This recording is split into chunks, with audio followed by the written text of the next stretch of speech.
Edmonton Sports Talk. My God, I loved it. My name's Jay Milne. #Blue.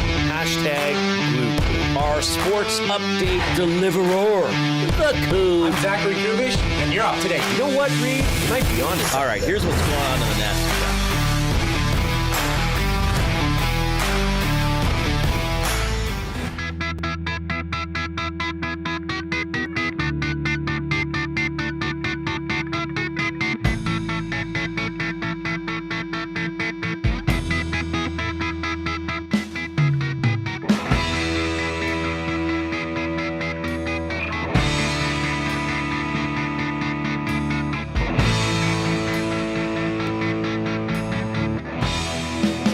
Oh, it's a game day in the city of Edmonton. Your Edmonton Oilers hosting the Dallas Stars tonight. The good old midweek 8 p.m. start.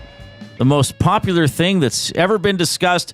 Dallas rolling into town. They're good. The Oilers 4-0-1 in their last 5. Still playing without McDavid and Draisaitl. Draisaitl did participate in the morning skate, but he will not play today. He is closer to returning than Connor McDavid. We'll get the exact comment from head coach Kris Knoblauch as we move along this afternoon. Welcome to the Reid Wilkins Show with Jason Milne. The headlines presented by Nate's Construction Leadership and Supervision Program. Take your career to the next level with Nate's Construction Leadership and Supervision Program, a perfect tool for professionals looking to advance their role or an organization needing to develop leaders. For more information and to register, visit nate.ca/CLSP to take your career to another level. Jason Milne is not here. He'll return tomorrow. Joaquin Gage has kindly agreed to spend the first segment of the show with me. How you doing, buddy? He's sick. He's That's funny. Wrong tube there. He's disgusted that he's even here. No, I was going to say it's great to work with an actual professional finally. Oh my goodness. He's standing right there. You guys just dig at each other all the time. That's great. I love goodness. him. I've loved him for a long time. He's a very lovable man. We're talking about Hernan Salas, if people are wondering who we're discussing. All right. Again, thanks for sticking around. Oilers Stars tonight. We're going to have some comments from Knoblauch, a lot on injuries, because he'll also talk about Kane and Frederic. And you'll hear a little bit from Mattias Ekholm as well, who didn't have a practice day yesterday. They took the day off. He didn't skate on Monday. First of all, Gage, I'll start here. And I've speculated. I wonder. First of all, we're into this end of the season. We're going to get into the playoffs. There's travel. They're not going to practice a lot, or I think there will be a lot of optionals. I'm actually wondering, does Mattias Ekholm practice? I mean, he'll probably want to at some point, but is he how Mario just eventually in his career just never practiced because of his back and then cancer treatment and all that kind of stuff? To be completely transparent, Reid, this time of year was awful for a guy like myself in the NHL. Right. Because everyone else didn't go close to touching their equipment unless it was game time.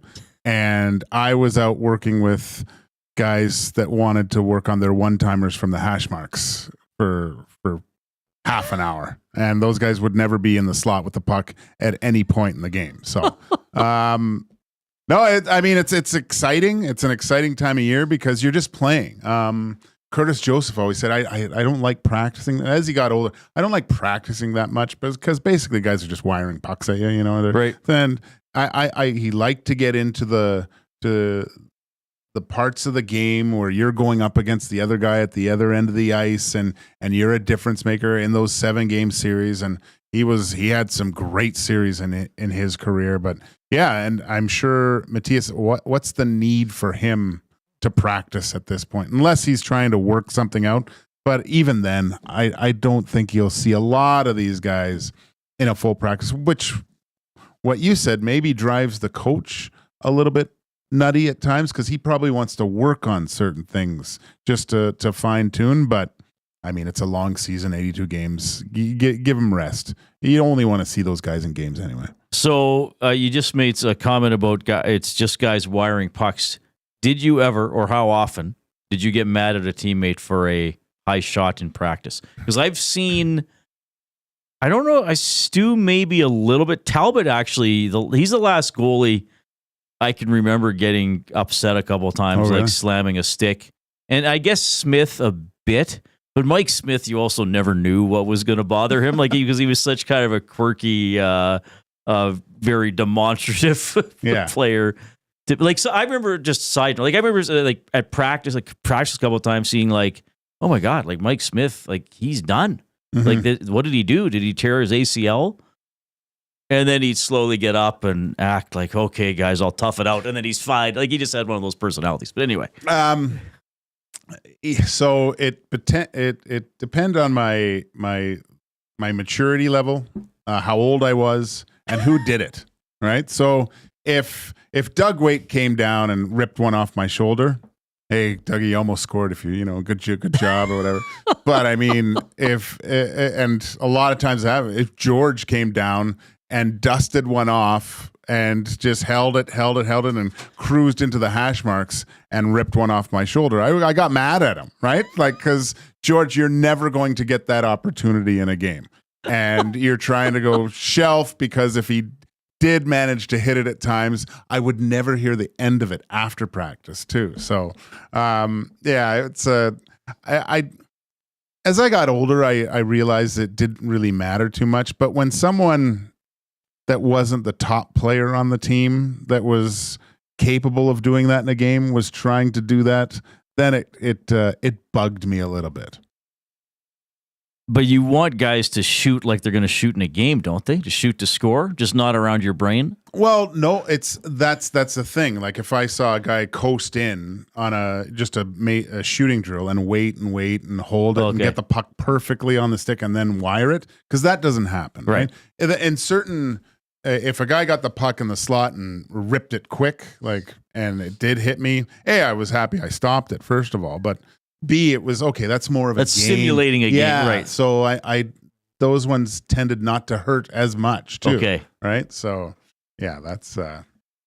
But then you'd see Kubusch sitting having a coffee on the bench, going, "Yeah, not worrying about it." when you warmed up for a game in the pregame warm up, what kind of shots? Because you see where they all will come down the wing and then guys down the other wing. Do you want them to just hit your pads or make it catchable? It was more about tracking for me with my eyes. But again, with the Edmonton Oilers, it was a little bit different because obviously Bill Ranford liked to take a lot.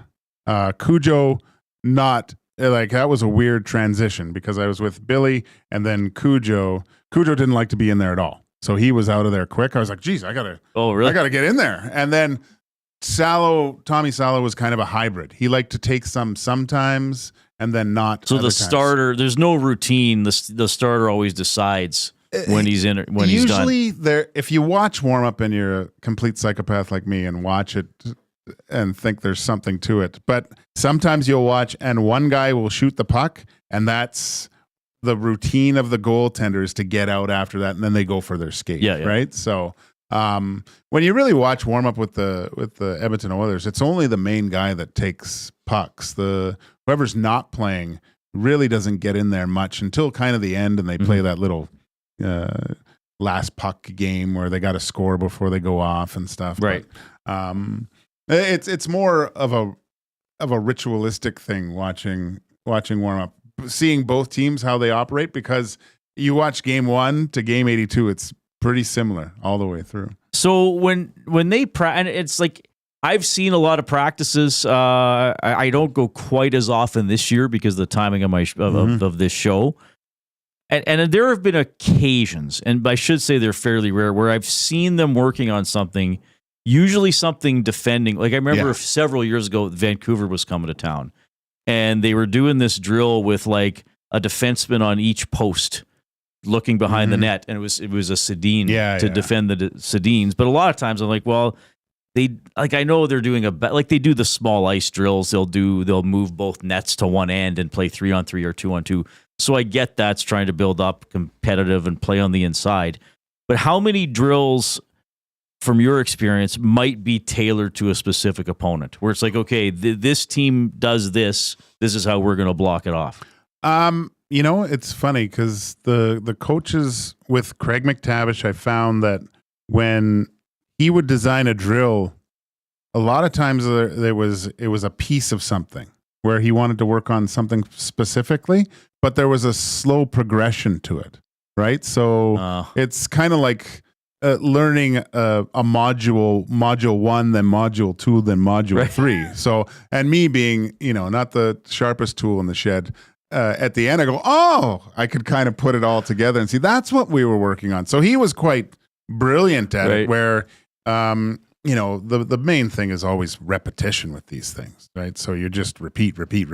So it becomes muscle memory at one point, but he would structure it where, okay, now we move on to this, where we're working on that part. So it was completely like, maybe it was in the corner and working out on some sort of breakout and then entering the zone a certain way. So there was a method to his madness. So would there be any surprises at the National Hockey League level? Like, would a coach be on the bench 5 minutes into the first period and be like, I had no idea they would ever forecheck that way? Or, my goodness, I've never seen that. Like, you just got to adjust in game. But an NHL coach wouldn't be shocked by a tactic, would he?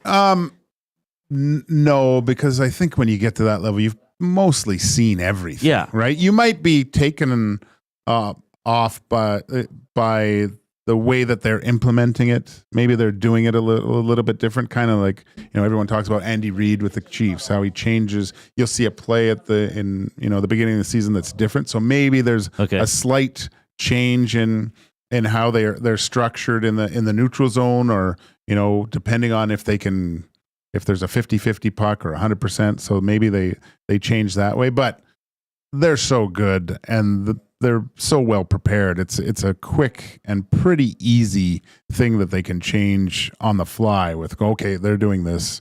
We have to, or maybe it's in between periods. And they have iPads and screens. And the smarter players will know themselves, you'd hope anyway. Yeah. Those guys are such computers anyway. They'll see it happening on the ice and recognize it, right? And sometimes even the player relays the information to the coach. Oh, right. Yeah. And then you go from there. Joaquin Gage sticking around for a few more minutes here. Reid Wilkins Show with Jason Milne. Jay will return tomorrow.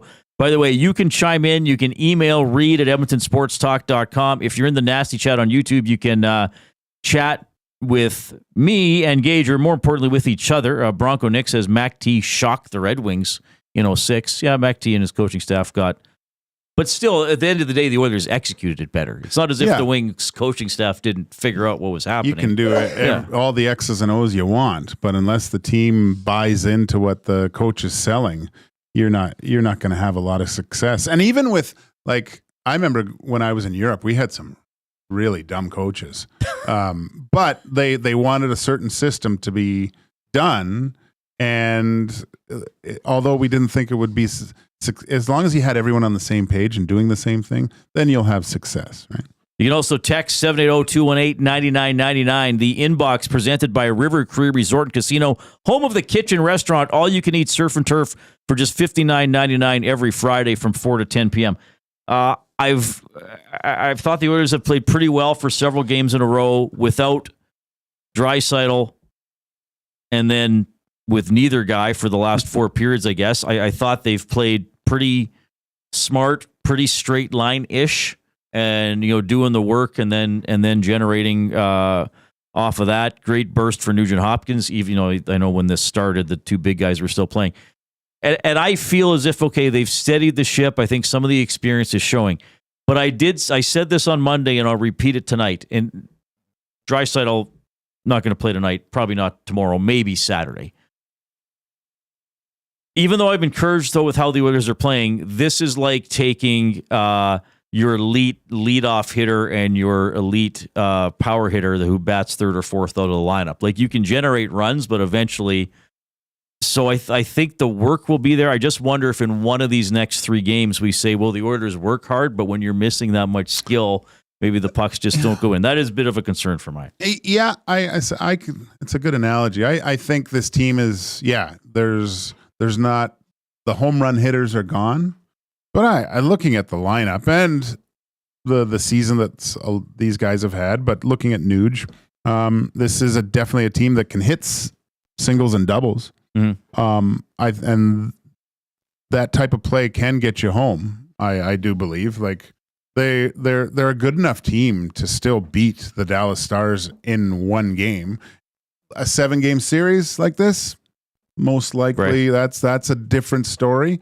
but they are well equipped to beat the Dallas Stars on in a one game kind of matchup like this. I think you'll see something surprising from the Edmonton Oilers tonight. Actually, I know I called for the Stars to win, but I just think on their skill level, they're a little bit more, and they'll be jacked up for this game. But like you said, it's kind of more of a meat and potatoes attitude that this team has taken on, where it's straight lines, getting pucks to the net, playing sound defensively. There's a little bit more looking off the sexy pass and doing the thing that's right. Yeah. And that's what I think that's a good thing going into the playoffs, and not trying to toe drag guys at the blue line, hoping for, and little, those sauce passes over sticks, just very assertive with the way that they play.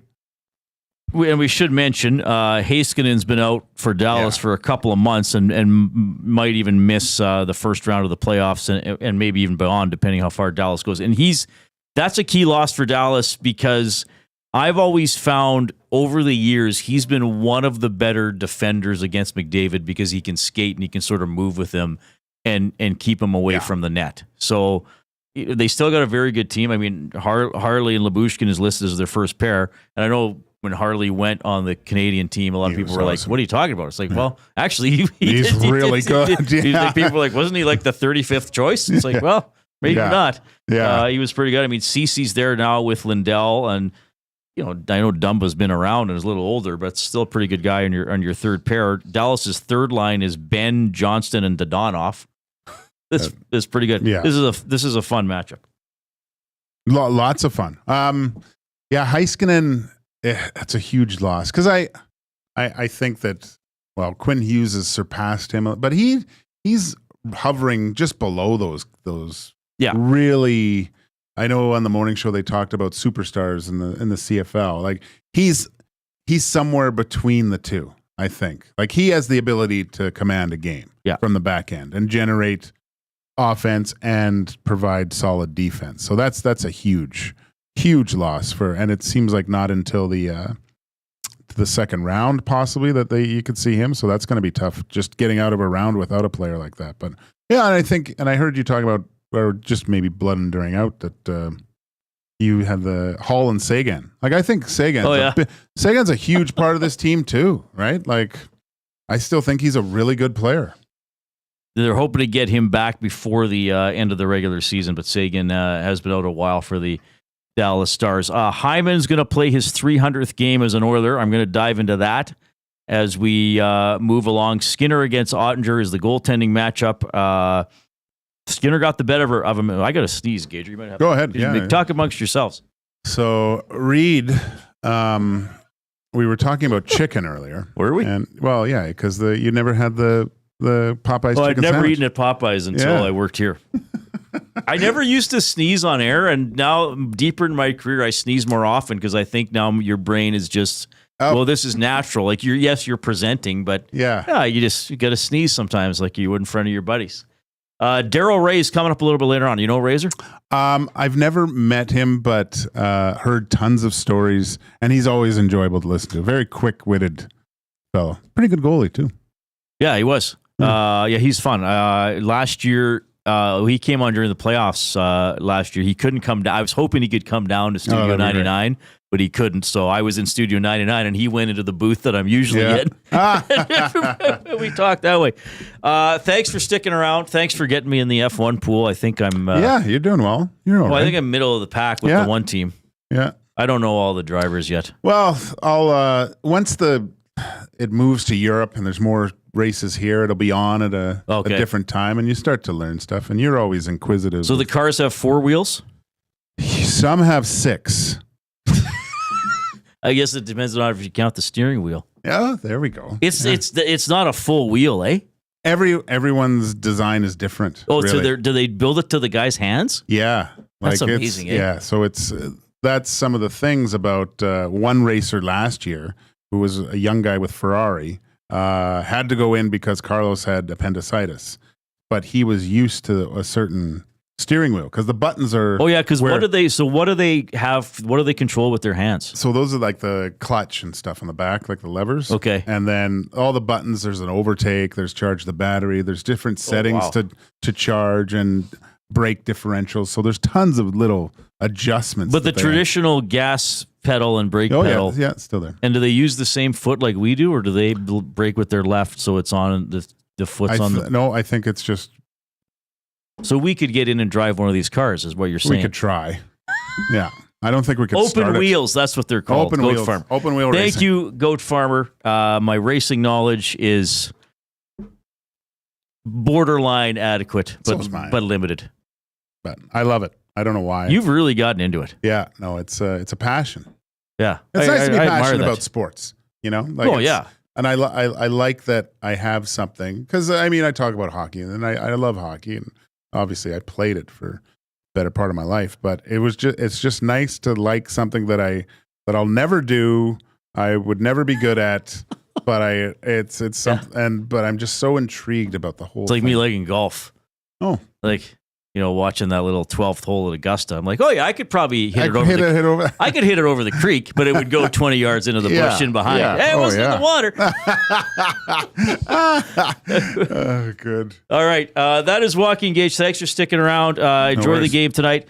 Tell you what, you're going to hear from Knoblauch. You're going to hear from Ekholm. We're going to talk about Hyman's 300th game. Daryl Ray is coming up, and later on, we're going to visit with a former Oilers assistant coach, Manny Viveros, who's now the coach of the Vancouver Giants. Their playoffs are starting on the week. Actually, that's an interesting coaching matchup because it's Viveros against Brad Lauer. Both guys were in Edmonton. Yeah, cool. Different teams. So that's pretty cool. We got the Koob with the sports update.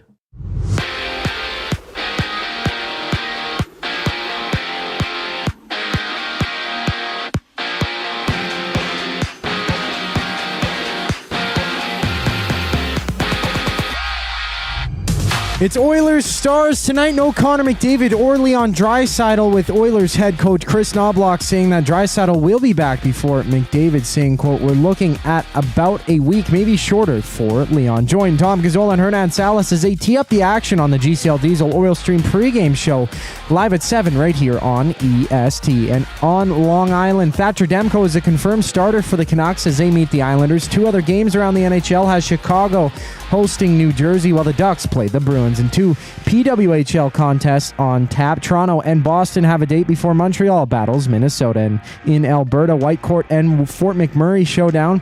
The Eagles and Dragons butt heads, while the Canucks and Kodiaks go head-to-head on a 4-game AJHL slate. Basketball sees the Raps and Nets tip off. Jakob Poeltl and Emmanuel Quickly join Brandon Ingram and Grady Dick on the bench to rest. 5 other games fill the schedule. Phoenix faces Boston. The Clippers have the Knicks, while the Lakers and Pacers hit the court. This sports update is brought to you by Paramount Flooring. Join them at the Home and Garden Show at the Expo Center this weekend to see their new and exciting products and for a chance to win a free floor. You can also visit their showroom that's open 7 days a week or buy online at ParamountFlooring.ca. The Oil Understood brings us back on the other side of the break. I'm Zachary Kubusch, keeping you in the loop. 2 guys and a goalie. Bouchard's camp is probably going to come in and say, we want $11 million. And Edmonton's probably going to initially come in and counter that and say, we'll give you 9. But now all of a sudden, with Chychrun for Edmonton, that just pushed you up another $500,000. Where your first offer, Bouchard probably still comes in and says, we want 11. Edmonton's going to have to come back, and instead of saying 9 to start, you're going to have to say, we're going 9-5. 2 guys and a goalie, presented by GS Construction. Tuesday and Thursday afternoons at noon, only on Edmonton Sports Talk, your clear choice for Edmonton sports. UFC 314 goes down at the Canadian Brewhouse on April 12th. Watch every knockout on the most TVs with epic food and drinks in the best atmosphere. Don't miss the action. The Canadian Brewhouse. Our house is your house. GCL Diesel has been serving oil country since 1972. From diesel cars to SUVs to pickups. From farm tractors to school buses to a big rig. From diesel generators to forklifts, GCL can test, troubleshoot, and repair all diesel fuel system components. Whether it's injectors, pumps, turbos, filters, or additive, GCL has the parts you need to keep your diesel running the way it should. For genuine diesel parts at wholesale prices, visit GCL Diesel in the West End or online at GCLDiesel.com. GCL Diesel. Diesel understood. Hey Edmonton, ready to take advantage of lower rates and better pricing? South Fort Chevrolet in Fort Saskatchewan has you covered. From rugged trucks to sleek SUVs. And with over 40 years in business, you can trust that you're getting the best deal on your new ride. As the proud title sponsor of the Nielsen Show, EST listeners can drive a little to save a lot with South Fort Chevrolet's transparent pricing and down-to-earth sales team. Visit us today in Fort Saskatchewan or online at southfortchev.com. Love is in the air. I love you. And you? And you? And you! Why choose between your beloved items? Sentinel Storage, keeping your treasures safe to be loved again. Try 4 weeks free. Details at sentinelstorage.ca.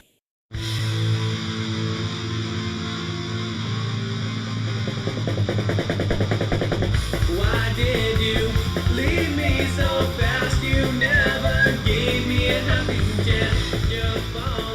Hope you're having a great Wednesday afternoon. I think there's snow rolling in tonight. That's kind of a bummer, isn't it?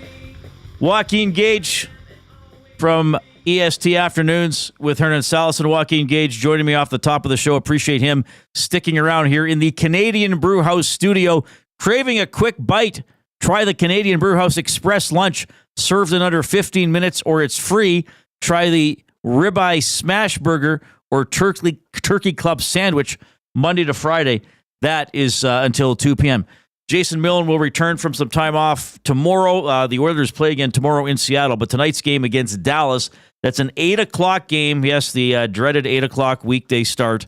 7 o'clock on Edmonton Sports Talk, this very stream with Tom Gazzola and Hernan Salas for the GCL Diesel Oil Stream pregame show. Here's how we expect the Oilers to line up. Nugent Hopkins on an absolute tear lately, centering Podkolzin and Arvidsson. Henrique between Kapanen and Hyman. And then Janmark with Skinner and Brown. Ryan with Jones and Perry. Kane and Draisaitl on the ice at the morning skate. But neither man expected to go. Obviously, we're not going to see Kane until the playoffs. Defensively, Ekholm with Bouchard, Nurse with Wallman, Kulak with Stetcher, so Klingberg and Emberson expected to be out tonight. Stuart Skinner, the starting goaltender. So against Dallas in his career, very middling numbers, 3-3, 3.20 goals against average, and .882 save percentage.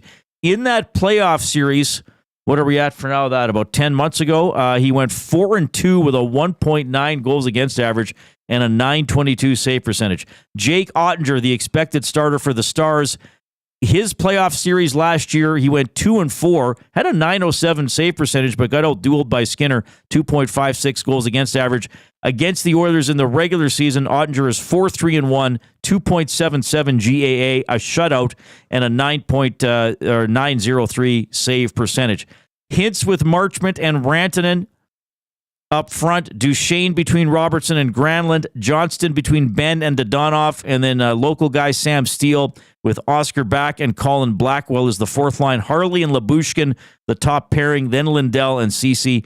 And Bischel and Dumba on the third pairing. As Gager and I were talking about Heiskanen and Tyler Seguin, the key injuries for the Dallas Stars, who are having a very good season, but likely, well, barring some sort of a crazy miracle or collapse by the Winnipeg Jets, likely destined to finish second in the Central Division. Though, but who knows? Maybe with the way St. Louis is coming. Well, I don't know if St. Louis is going to make up 11 points on Dallas, but Dallas 3 points ahead of Colorado with 2 games in hand on the Avalanche. So the Avalanche doing pretty well lately as well, 8-1-1 in their last 10. Quick scene set there from tonight. Zach Hyman, by the way, set to play his 300th game as an Edmonton Oiler, and agree or disagree, he has exceeded expectations.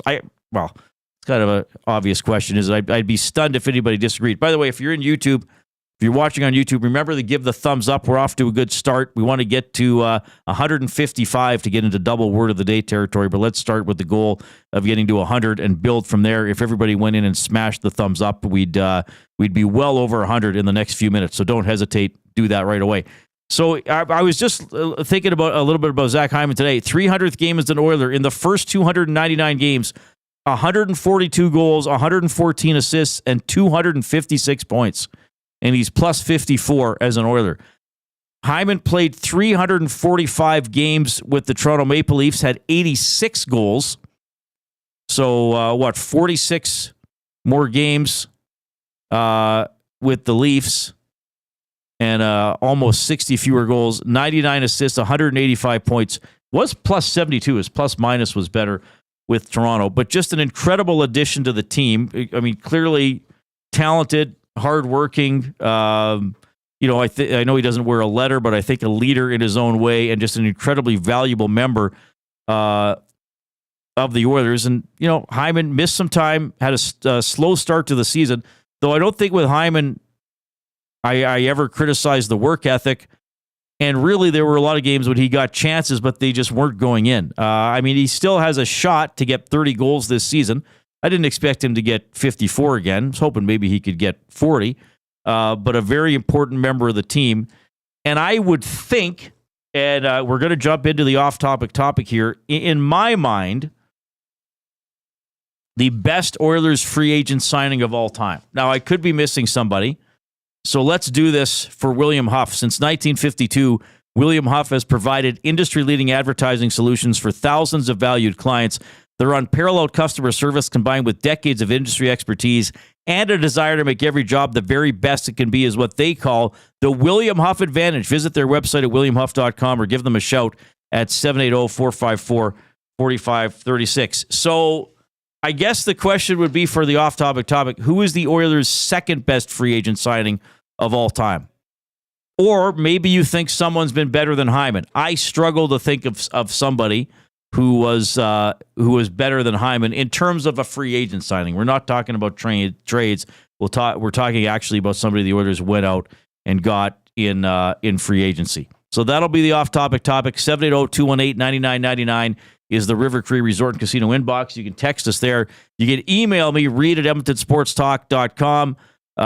Remember that you can send me your limericks there as well, which are always fun. And you can post these, your suggestions for the Oilers' best free agent signing or second best after Hyman in the nasty chat as well. We'll see what we get for this. If somebody thinks, there's a couple guys I can think of, but I don't want to say them yet because I don't want to influence what people are writing in.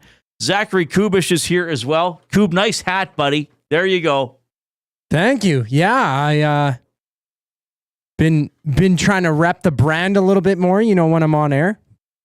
I got the nice hoodie. I got a couple nice EST hats, but I'm wearing the original Edmonton Sports Talk hat.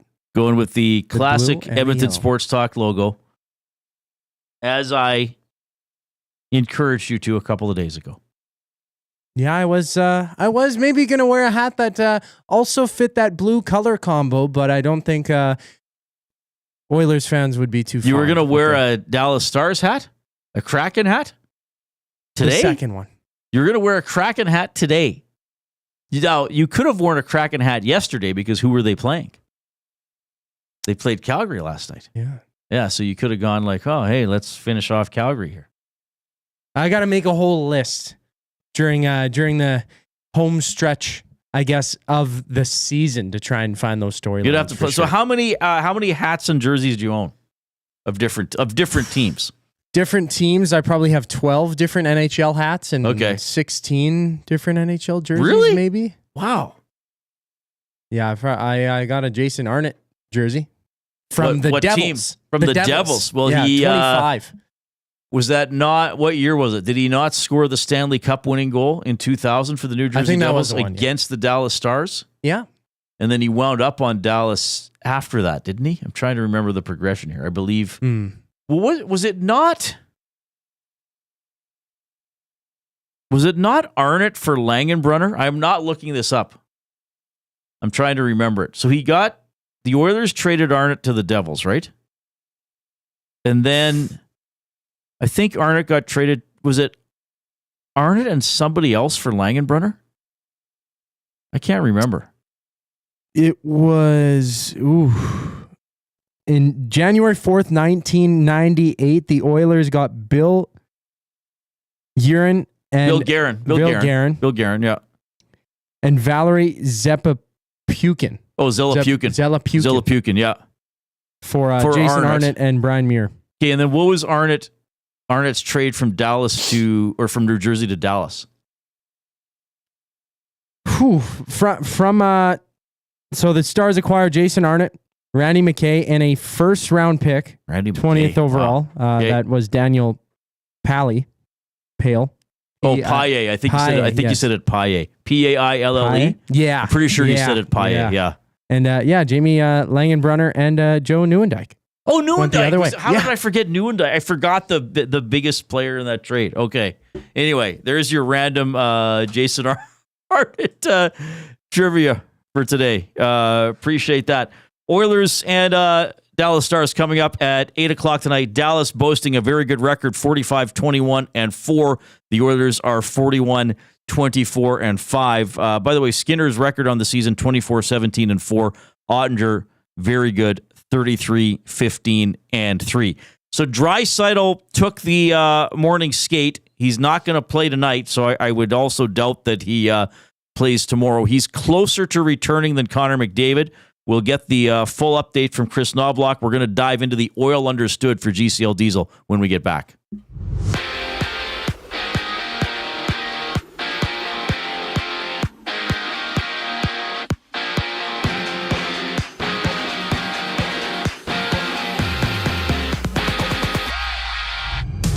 Connor McDavid and Leon Draisaitl remain out for the Oilers as they take on the Stars. Join Tom Gazzola and Hernan Salas as they break down the game on the GCL Diesel Oil Stream pregame show live at 7 right here on EST. 3 other games on tap. Thatcher Demko protects Vancouver's net as they battle the Islanders, and Boston visits Anaheim as the Devils meet the Blackhawks. And 2 PWHL games on tap. Toronto and Boston have a date before Montreal meets Minnesota. And in Alberta, Whitecourt and Fort McMurray showdown. The Eagles and Dragons butt heads, while the Canucks and Kodiaks go head-to-head on a 4-game AJHL slate. On the court, the Raptors face the Nets. Toronto's Emmanuel Quickley and Jakob Poeltl will sit out for rest. Elsewhere, the Lakers tip off against the Pacers. Milwaukee visits Denver, while the Celtics and Suns throw down on a 6-game NBA slate. This sports update is brought to you by Find Edmonton. Find takes your unused furniture and home goods to help those moving out of homelessness. Get donations picked up or drop them off free of charge. Visit findedmonton.com or call them at 780-988-1717. It's the Oil Understood on the other side of the break. I'm Zachary Kubusch, keeping you in the loop. Get your fix every single game with the GCL Diesel Oil Stream pregame and postgame shows with Tom Gazzola and Hernan Salas. Whether it's breaking down the starting lineup, predicting key matchups, or diving deep into the game's biggest moments, Tom and Hernan are here to give you the best insight and analysis in the city. After the final horn, get the breakdown of every key moment, performance, and player reactions. It's your one-stop shop for all things game day. Catch the GCL Diesel Oil Stream pregame and postgame shows with Tom Gazzola and Hernan Salas, only on Edmonton Sports Talk, your clear choice for Edmonton sports.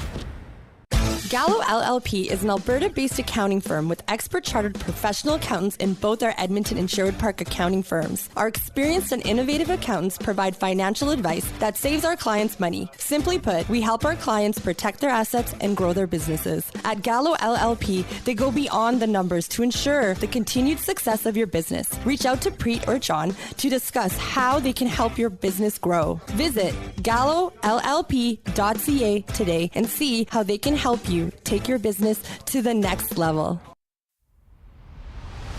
Do you have pets? Horses? Chickens? Did the place you used to get your feed recently close down? Have no fear. Clover Bar Feeds is here. Whether it's dogs, cats, horses, or chickens, Clover Bar Feeds has you covered. Offering a large variety of food and feed, you can trust the experts at Clover Bar Feeds. They've been family owned and operated for over 60 years. This means you can expect nothing less than top-notch service and selection. Come visit them at 200 Portage Close in Sherwood Park, or visit them online at cloverbarfeeds.com. Looking for quality building materials and friendly advice? Visit us at Windsor Plywood Leduc, family owned and locally run since 1993. From interior materials for doors, flooring, baseboards, and all the finishing touches to all you need for your outdoor projects like cedar lumber for decks and fences, plus all the plywood you'd need. Our full-time on-staff carpenter can help with anything odd-sized or custom, and from domestic hardwoods to exotic selections, we've got you covered. And if we don't have it, we'll track it down for you. Windsor Plywood Leduc. We're the experts you need to know.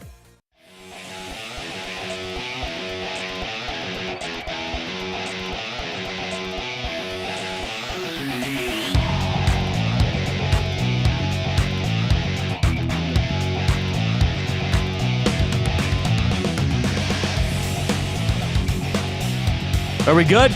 Oh, we're back. Thanks, Koob. How's it going today? Reid Wilkins with you. Jason Milne will return tomorrow. I was just texting with Jason Milne. He says he's pumped to be back. Tomorrow we will obviously break down whatever happens tonight. We'll set up another meeting between the Oilers and the Seattle Kraken. It is an Oilers game day. We will have the clues for the Hudson's Canada's Pub Mystery Athlete of the Game starting after 4 o'clock today. Gager was here off the top of the show, so I did some slight rearranging for when we might usually do things throughout the show. So I have the athlete and the clues ready to go, but I'll tease that by saying we will start that after 4 o'clock. Let's right now dive into the Oil Understood. As always, presented by GCL Diesel, providers of the best diesel engine components around. From turbochargers to injectors, fuel pumps to sensors, they are the critical engine component experts, proud to serve Edmonton and Northern Alberta for over 50 years, and now a partner of Edmonton Sports Talk and the Reid Wilkins Show. GCL Diesel. Diesel.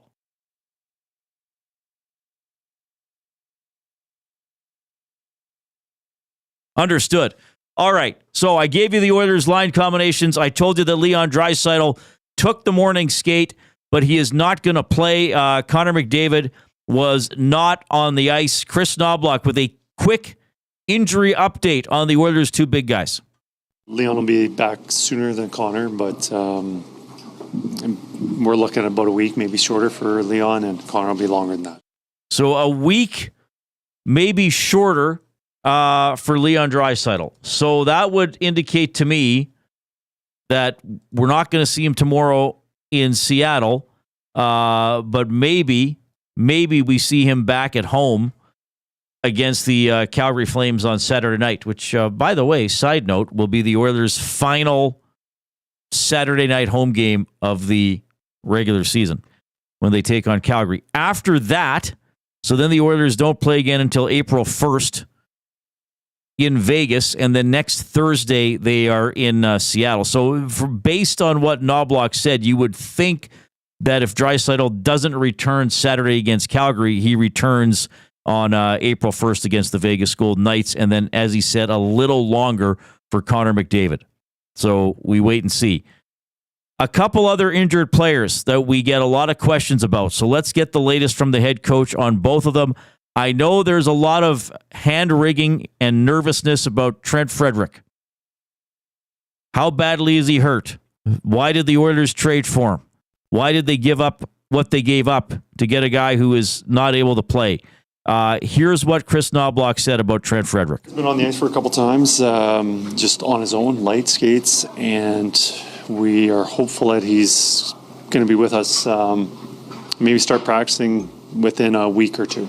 And is that, what your understanding was of the timeline originally when you got him, or was there any setback there at all? Or? Well, it was an injury that I don't think there was an exact timeline of when he was going to be coming back. So I think there was best case scenarios and worst case scenarios, and we knew about the worst case scenarios, and I think we're probably approaching that worst case scenario. That's where, but no surprises.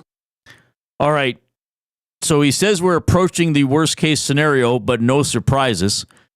So he said Trent Frederic hopefully can start practicing with the team in a week or two. Again, a week from today is April 2nd. 2 weeks from today is April 9th. 3 weeks from today is April 16th. And that's significant because that's the end of the regular season. The Oilers play in San Jose that night. So it appears to me we're looking at a timeline for Trent Frederic where he plays... Am I out of line by saying 4 games maximum in the regular season? I mean, he's probably going to need 2 or 3 full practices to really feel up to speed. He pretty much ruled him out practicing in the next week. So I would guess the Vegas and California road trip, you can rule out him playing in that. Okay, so maybe 5 games he might get into. And I guess then the worst case scenario is maybe he doesn't play until game 1 of the postseason. So that's the update there on Trent Frederic. I realize this isn't great. I realize a lot of you don't like what the Oilers gave up for an injured player, and there's a lot of worry. Well, what if the Oilers have a quick playoff exit and Trent Frederic plays 2 games and then he walks away in the summer? Fair concerns. I'm not going to worry too much about it yet until it possibly happens, but I get where the concern comes from. And, of course, Evander Kane, he's been on the ice with his teammates now a couple of times. Here's Knoblauch. I'm optimistic that he will be available, that the type of player he is and how he could help us. Things have been going well. There's been no setbacks, which I think is very important. Often when players are coming back from injury, you know how it's going to, or you have an idea how it's going to go. I think we haven't had any setbacks with him. He's progressing nicely. Now he's incorporating, playing with the, on the ice with for practices. And right now it's looking like he'll be ready at some point during playoffs. All right, so nothing changes there with Kane. He will return in the playoffs. Is that game 1? We don't know. Is it game 4? Is it in the second round, third? We don't know. But he's progressing, and we hope to see Kane in the postseason. Nothing's really changed there, but as we see Kane on the ice, Knoblauch gets asked about it. So Frederic, I guess if I had to sum it up, if someone came up to me and said, "What's going on with Trent Frederic?" and I only had like 2 seconds to answer the person, I would say, well, the Oilers are hoping he plays before the end of the regular season. I guess that's how I would put that. And then Kane, we know once we get into the postseason. Reminder to everybody, if you are taking us in on YouTube, you can jump in the nasty chat. That's just the regular chat. We call it the nasty chat. And click that thumbs up. Click, click, click. Must you click? Please, please click. Must you click? You must click. Thumb, thumb, thumb. All right. If you're joining us via audio stream, you're probably using one of these sources: iHeartRadio app, TuneIn Radio app, through EdmontonSports.com, EdmontonSportsTalk.com, or you're listening on a podcast in the future on your podcast platform of choice. We thank you for that. Remember to give us a favorite or a like or a preference or whatever they have, because remember, this all builds the station being suggested to other people who are going to want to hear about Edmonton sports and goof around talking about Star Wars or Star Trek or Dune or Koob's hat or whatever it is that day, or me sneezing midstream, or someone pretending to be Shania Twain in the nasty chat, putting in "Let's Go Girls," all that kind of stuff. We have the Go Jets Go spammer, by the way, in the nasty chat, Koob. It's not offensive, and we love all the Winnipeg sports talkers, but we like to see the chat. We don't need you just coming in, typing in "Go Jets Go" 20 times, so it takes over. Brent says, always makes me chat when Reid explains it's just the regular chat. We call it the nasty chat. LOL. Well, Brett, I guess I'm silly. I'm just afraid if people are tuning in for the first time and they hear about this nasty chat and they think, oh, well, that sounds intimidating. Or they think, well, do I have to go in there and be mean? Well, people seem nice. This can't be the nasty chat. So that's why I guess I kind of do it for new listeners. It's like it's called the nasty chat, but it's not actually nasty 99.999% of the time. It's actually quite welcoming and kind, and sometimes people argue, but it still generally all has a good tone to it, Brent. So I apologize if I sound silly. Well, but then again, if I'm making you laugh, that's good. It doesn't matter why I'm making you laugh. Give us the thumbs up anyway. Give us the thumbs up. All right, where was I going next? A little more from Knoblauch here. Kasperi Kapanen will skate with Henrique and Hyman. That's listed as the Oilers' second line, with Nuge, Podkolzin, and Arvidsson being the first line. Kapanen has been good at times. He's been not good at times. He's been scratched a couple of times. Maybe what you would I guess I should say this. Kapanen's probably done better than I thought he was going to do in terms of a player who was picked up off waivers. Like he's had some good noticeable games. He skates well. He's got a little bit of finish around the net, a ton. I do think there have been games he's turned the puck over in the neutral zone a little bit too much. It's interesting to me he's on the second line, given that Jeff Skinner's been fairly productive lately. I guess the reason for that, though, is that he and Janmark and Brown were good together last game. So the swap really here is Perry moving down to play with Jones and Perry, and Kapanen moving up. I suppose part of this is perhaps it's just happening by default. Again, if you don't want to break up Skinner, Janmark, and Brown, Perry may be a quieter game for him on Saturday night against Seattle, so he goes down. Kapanen goes up. But here's the thing. I would think that once Draisaitl and McDavid and then Frederic are all healthy, where does that put Kapanen?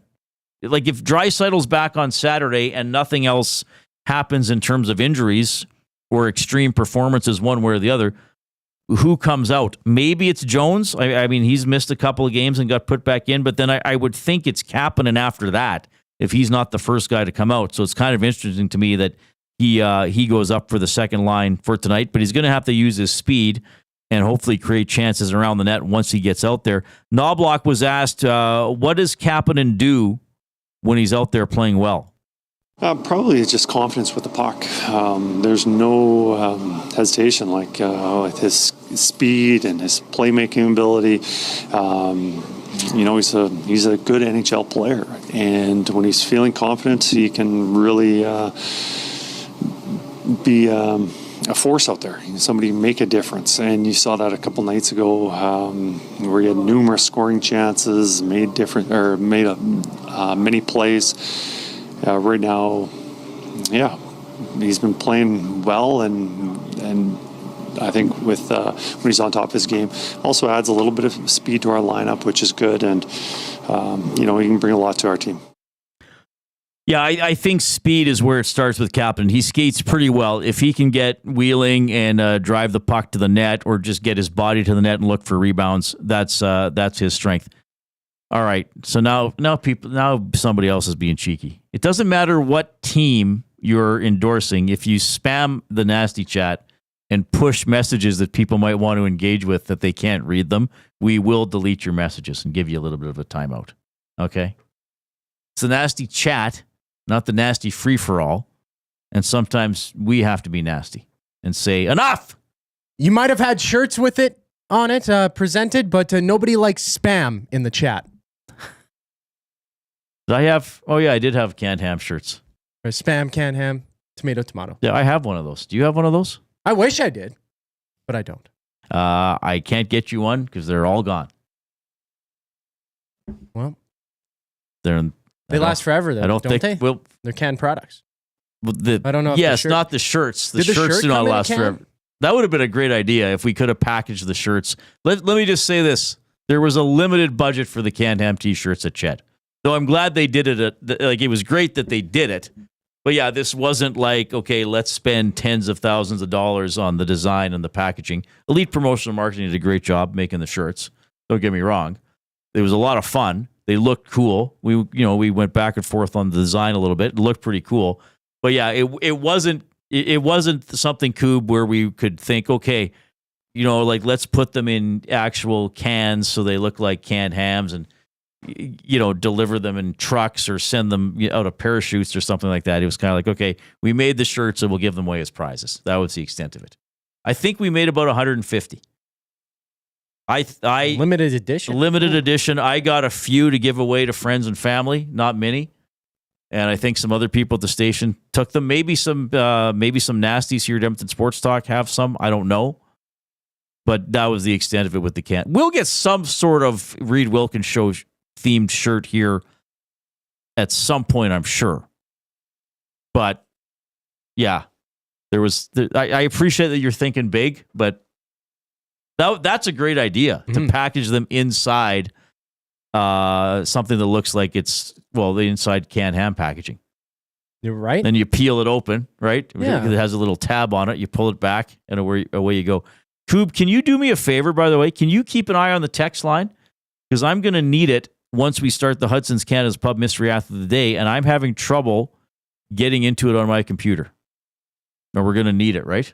Yes, I got you. I got it open. Is it open and is it working? Both, yes. You got it? Okay, because mine appeared to be, unless there were no messages in the last hour or so, but usually there's a few, and I closed it and opened again, and now I can't even get it. Darn the internet, eh? Do you know what MS-DOS is? Oh, now they're all coming in. All right. Yeah, mine got all bunged up. Yeah, Chris wants bookbinder shirts. Possible. Keep that in mind.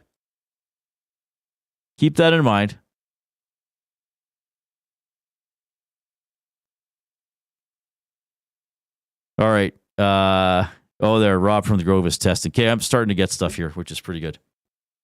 Norman, the off-topic topic was best Oilers free agent signings of all time. Pronger and Pekka. No, Pronger was technically traded for, was he not? And then Pekka was a signing? I believe Pronger was technically traded for. Pekka was a free agent signing. So is he the second best free agent signing of all time for the Oilers? He was only here for that 1 year, wasn't he? Michael Pekka, well, let's see here. Yeah, he was only here for one season. Michael Pekka? And I believe he wasn't great until the postseason, if I remember correctly. He only had 23 points in 71 regular season games, 6 goals and 5 assists in 24 playoff appearances. Oh, so he did much better in the playoffs. Didn't he score on didn't Rolison send him a long flip pass for a shorthanded goal against Anaheim? I think that was Pekka. I think Rolison caught the puck and dropped it and flipped it out. I know Cujo would do that sometimes, but I think Rolison did that with Pekka against Anaheim in game 1 or 2 of the Western Conference Final. I know you were 2 years old, Koob. I'm not expecting you to remember. Right. I maybe saw that play while sitting on my dad's lap watching the game. Whilst having a bottle of milk or something along the lines of that. Not old enough for birdie booze, that's for sure. No, you certainly weren't, and there wasn't birdie booze at the time. All right, so that's good. I think we've sorted out the text line because we're going to need it for the.